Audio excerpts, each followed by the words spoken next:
नाखुश जिंदगी, रोचक कहानी। एक बार भगवान बुद्ध के पास एक आदमी आता है।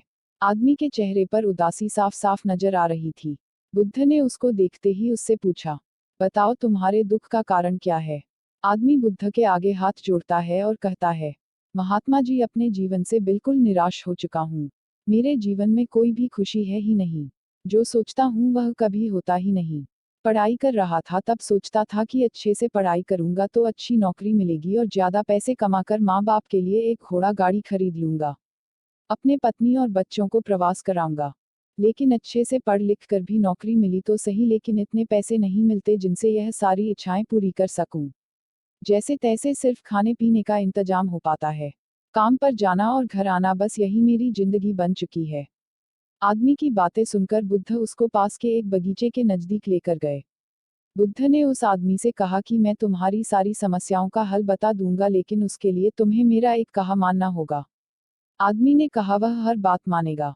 तथागत उसे एक पास के फूलों के बगीचे के पास लेकर गए।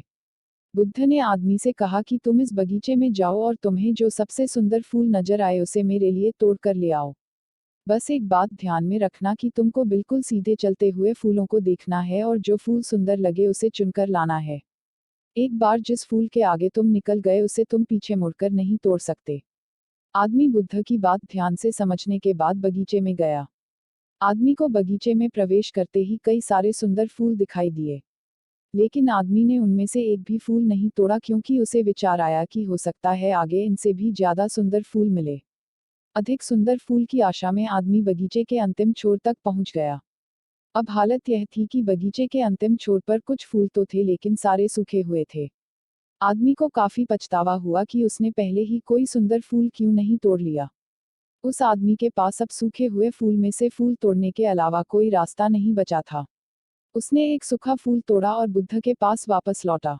बुद्ध ने सूखे हुए फूल को देखकर उस आदमी से पूछा, बगीचे में इतने सारे सुंदर फूलों में फिर तुम यह सूखा हुआ फूल क्यों तोड़ कर लाए। आदमी ने कहा, इस विचार से कि आगे और अधिक सुंदर फूल मिलेगा, मैंने सभी सुंदर फूलों को पीछे छोड़ दिया, इसलिए मुझे अंत में यह सूखा हुआ फूल तोड़कर लाना पड़ा। महात्मा बुद्ध ने कहा कि यही समस्या तुम्हारी भी है। यह बगीचा तुम्हारा जीवन है और इसमें वह सभी तरह के फूल छोटी मोटी खुशियां हैं। तुमने ज्यादा बड़ी खुशी के आशा में इन सभी छोटी छोटी खुशियों को पीछे छोड़ दिया है। घोड़ा गाड़ी पाकर शायद तुम्हारे माता पिता इतने खुश ना हो जितना तुम उनके पास बैठकर उनसे बातें करोगे, उनकी सेवा करोगे तब होंगे।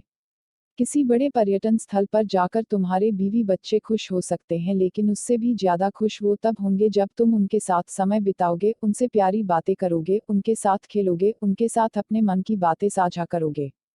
महात्मा बुद्ध की बातें उस आदमी को समझ में आ गई और उसकी विचारधारा बदल गई। वह अपने उसी पुराने जीवन में खुश रहने लगा जिसमें वह पहले दुखी रहा करता था। दोस्तों, यही तो हम भी अपने जीवन में करते हैं। हमारे पास जो है उसका महत्व नहीं समझते और फिर कुछ और ज्यादा पाने की आस में जो है उसका भी आनंद या सुख लेना भूल जाते हैं। और जब समय बीत जाता है तो हमें लगता है कि हमारे जीवन में कभी सुख या खुशियां आई ही नहीं। Please like, share and subscribe.